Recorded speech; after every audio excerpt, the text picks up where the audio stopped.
네, 경남과 경북도 지역을 중심으로 발생한 역대 최악의 산불이 어제 오후 1시쯤 주불이 모두 진화됐습니다. 다만 숨어있던 불씨가 재발할 가능성도 배제할 수 없는 상황입니다. 사상 최악의 산불 피해에 정부도 산불 대응 시스템을 전면적으로 점검할 필요가 있다고 밝혔는데요. 관련 내용들 한국재난관리학회 부회장이신 문현철 호남대 교수와 함께 이야기 나눠보겠습니다. 어서 오십시오. 네, 안녕하십니까? 네, 안녕하십니까. 이번 산불로 서울 면적의 80%에 달하는 산림이 잿더미가 됐습니다. 어제 중대본에서 주불은 모두 진화했다고 밝혔는데 아직 안심할 단계는 아닌 것 같거든요. 어떻습니까? 네, 주불과 잔불이라는 용어가 지금 우리에게 많은 혼선을 줄 수가 있어요. 예. 그래서 주불이 완료됐다고 하니까 산불이 다 진화됐다 이렇게 예. 생각하시는 분들도 있는데 예. 제가 계속 주장해 왔던 것은 이 주불 진화라는 말을 공중 진화, 항공 진화의 완료, 그다음에 잔불 정리를 지상 진화로의 전환, 그 다음 단계가 이제 완진으로 가는 겁니다. 예. 그래서 이제 지금은 공중에서 물을 뿌리는 그 단계를 지금 넘어갔다. 그래서 이제 큰 불길들이 잡혔다. 근데 더 이상 확산되지는 않을 것이다. 이런 걸 의미하고요. 그다음에 이제 참 지상 진화가 큰 피를 말리는 일인데 이때 이제 이 재발화가 많이 발생하고 예. 그래서 이제 사람들이 불씨를 찾아내는 이런 일들이 매우 중요하게 지금 필요로 하는 시점이다. 그럼 이럴 그렇게. 때는 어떤 거를 좀 유의를 해야 되는 건가요? 잔불 정리하는 이 과정에서 가장 필요한 게 뭐라고 보면 되겠습니까? 지상 진화에 있어서는 가장 큰 것이 많은 인력이 동원되어서 안전을 유지하면서 이제 불씨를 찾고 불씨가 있는 낙엽과 아닌 것을 분리해내는 것이 첫 번째고요. 이제 두 번째는 그럼에도 불구하고 또 연기가 나고 재발화가 될 수 있다는 가정을 하면서 네. 재발화가 되면 즉각 공중 진화가 끝났어도 즉각 헬리콥터가 도입이 돼서 즉각 또 지원해주는 이런 시스템이 필요합니다. 네. 아직도 해야 할 일이 많이 남았는데 마지막까지 불길을 잡기 힘들었던 곳이 경남 산청입니다. 또 직접 현장에 내려가셔서 저희랑 전화 연결도 해주셨는데 당시의 상황을 보셨을 때 산청 산불이 이렇게 길어질 거라고 예상을 하셨는지 그리고 이렇게 길어진 이유에 대해서 어떻게 저희가 좀 봐야겠습니까? 네, 저는 산청 산불이 이렇게 길어질 것이라고 예측을 했습니다. 그 어. 이유는 세 가지입니다. 예. 자, 첫째는 산청의 그 지형 지리적 요건입니다. 그 지리산을 둘러싸고 있는 참 지자체들은 지리산 동쪽에 산청, 남쪽에 하동, 구례, 또 북쪽에 남원, 함양 이렇게 둘러싸고 있는데요. 이 지자체들의 특징은 지리산에서 뻗어나온 산과 계곡으로 이루어져 있습니다. 그래서 어느 한 곳에서 불이 붙게 되면 운이 좋게 바람의 방향이 지리산을 피해가면 상관이 없는데 지리산을 조금 향하게 되면 이 굉장히 위험해진다라고 하는 첫 번째 이유이고요. 두 번째는 그 숲의 구조가 너무 과밀하다. 지금 벌써 낙엽층이 참 1m 이상 쌓여 있다고 그러지 않습니까? 예. 연료 물질로 가득 차 있다. 이런 것들이고요. 세 번째는 이제 그런 기후적 요소인데 강풍이 불고 있다. 그래서 사람이 접근하기 힘든 상태에서 이렇게 강풍이 불게 되면 계속 재발화가 일어나고 헬기 진화에 의존할 수밖에 없는데 이게 더디다. 이런 이유 때문에 산청 산불이 오래 갈 것이라고 저는 예측을 했습니다. 자, 그럼 지금 짚어주신 그 이유를 하나씩 좀 살펴볼게요. 조금 전에 산림이 너무 빽빽한 것도 문제다라고 하셨습니다.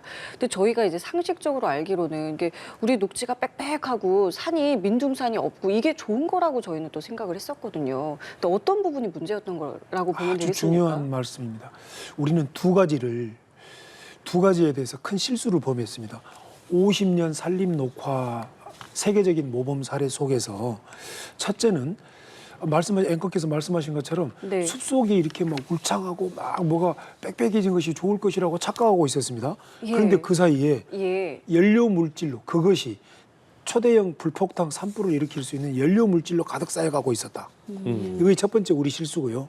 두 번째는 이러한 울창한 숲을 조금이라도 속아내거나 뭘 좀 이렇게 정돈하면 그건 훼손이다라고 생각하는. 예. 그리고 또 이 숲을 관리하기 위해서 인력과 장비를 투입하기 위한 그 어떤 인프라를 설치하면 이것도 훼손이다. 이런 생각에 우리가 빠지게 됐다는 거예요. 이 생각에 집착하게 됐다는 거예요. 네. 그 결과 지금 의성에서 영덕까지 순식간에 5개 시군이 불타버리는 불폭탄이 되어버렸다.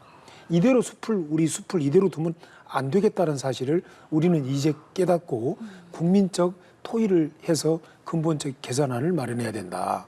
저는 이렇게 생각합니다. 보호를 위한 인프라 말씀해 주셨는데 그 부분 중에 하나가 바로 임도 문제입니다. 그렇습니다. 접근성이 굉장히 어려웠는데 그 예만 봐도 사실 울주의 경우에는 이 임도가 있었기 때문에 하루 만에 진화가 됐는데 그렇지 않은 경우에는 굉장히 또 오랜 기간 진화에 애를 먹지 않았겠습니까? 이 부분에 대해서도 시급한 대책이 필요해 보이는데 원래 이렇게 임도가 우리 산에 없는 겁니까?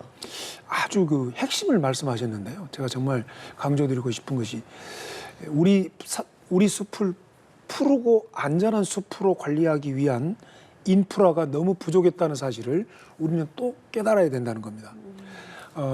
임도라고 하는 그 명칭은 포레스트 로드, 숲 길인데, 숲 도로인데 이것은 정말 다기능 복합 기능을 합니다. 자, 그런데 숲에 우리가 인력과 장비를 들어갈 수 있어야 숲이 너무 빽빽해지면 좀 속아내기도 하고 예.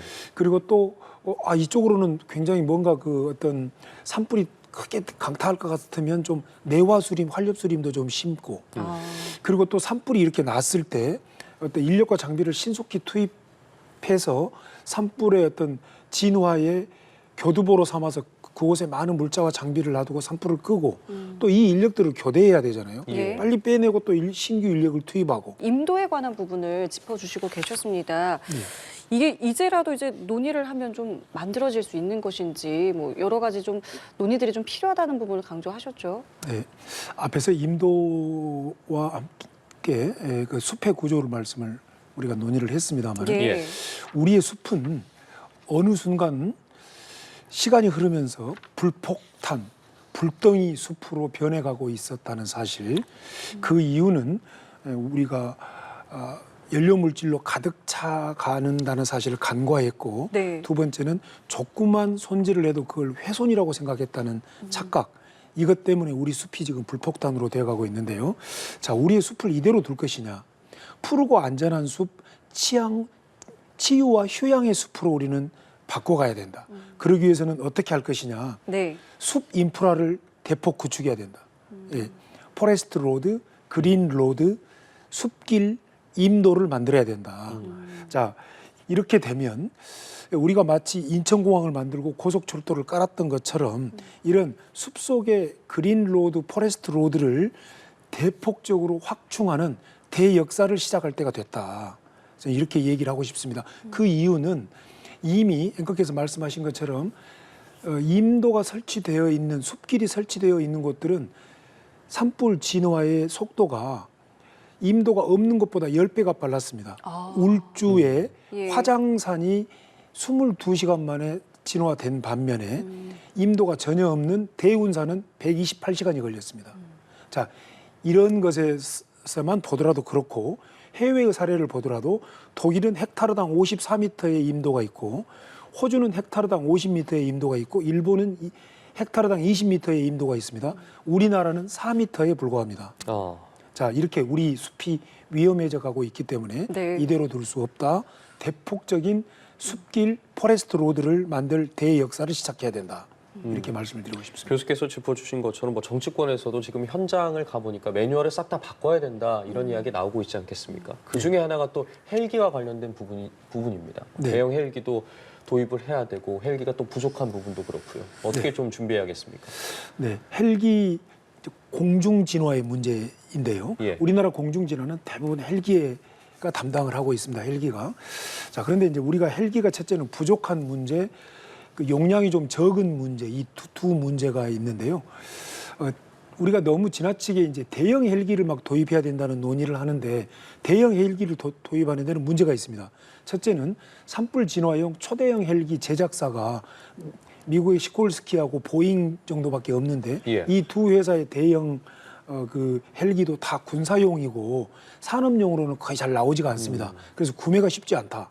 자, 그렇다면 우리는 지금까지 헬기에 의존한 산불 진화 시스템이었는데 공중 진화에 있어서 그러면 공중 진화에 대한 패러다임을 좀 바꿔보자. 고정익 항공기, 바꿔 말하면 우리가 타는 비행기 있죠. 예. 이 비행기 수송기나 화물기 같은 것에 산불 진화 탱크를 장착하면 3만 리터, 4만 리터를 싣고 융단 살포를 할 수가 있습니다.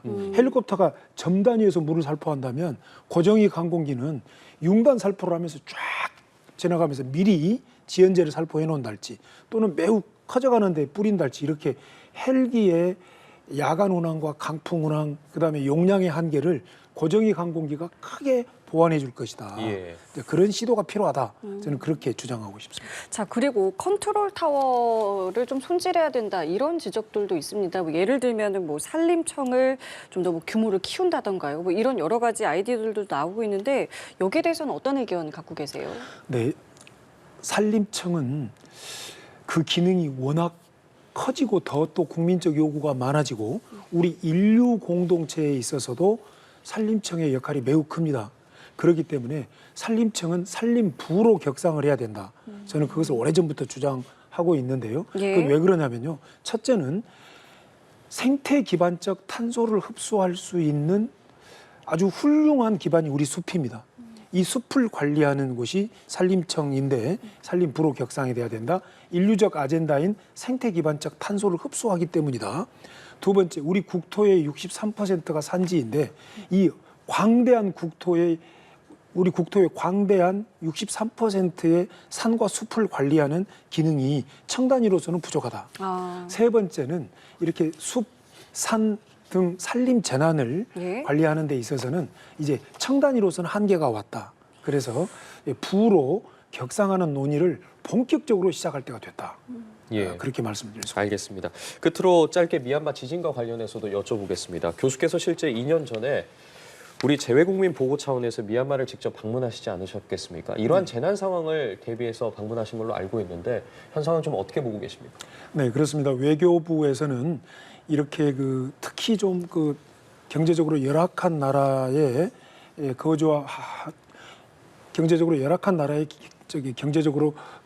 경제적으로 열악한 나라에 거주하는 우리 예. 교민들 보호를 위해서 네. 여러 가지 시스템을 작동하고 있습니다. 그게 이제 재외국민 보호법에 의한 재외국민 보호 시스템인데요. 또 현장 조치 행동 매뉴얼 같은 것을 다 작동시키고 있는데 여기에 이제 이런 민간 전문가와 외교부의 또 영사님들 또 본부의 과장님들 이렇게 해서 직접 가서 현지 대사관을 코칭해주고 교민들과 또 대화하고 교육하고 훈련하는 일들을 해주고 있는데요. 거기에 제가 참여를 했었습니다. 그래서 미얀마에 좀 둘러보고 왔습니다. 그러면은 지금 가장 필요한 것들 그리고 지금 정부가 좀 마련 중인 대책 같은 게 있다면 어떤 게 있을까요, 지금? 예, 우리 이제 정부가 도울 일과 국제사회가 도울 일 두 가지로 나눠질 수가 있습니다. 첫 번째, 우리 정부가 해야 되는 일은 이제 재외국민 보호법에 근거한 재외국민 보호 시스템이 작동이 이미 되고 있고요. 아, 이제 예. 두 번째는 우리 국민을 포함한 인도주의적으로 그런 재난을 당한 나라를 네. 도와주는 해외 긴급구호 시스템이고 네. 국제적으로는 UN 오차라고 해서 인도주의 조정국이 또 이렇게 국제적으로 돕는 일, 그다음에 그 지역 국제기구인 ARF라고 하는 아세안 국가 포럼이라고 해서 예. 아세안 국가들이 돕는 이런 시스템들이 작동이 되는데 국제기구가 아주 중요한 게요. 지금 세계 여러 나라에서 구호대가 지금 도착을 하고 있습니다. 그럼 이걸 빨리 코디네이팅을 해줘야 됩니다. 어느 나라가 뭘 맡고 근데 요게 이제 UN 오차가 좀 작동이 좀 더딘 점이 많이 우려가 됩니다만은 앞으로 시스템이 그렇게 작동되어 갈 것이다. 이렇게 전망이 됩니다. 예, 알겠습니다. 오늘 말씀은 여기까지 듣겠습니다. 문현철 한국재난관리학회 부회장과 함께했습니다. 고맙습니다. 감사합니다.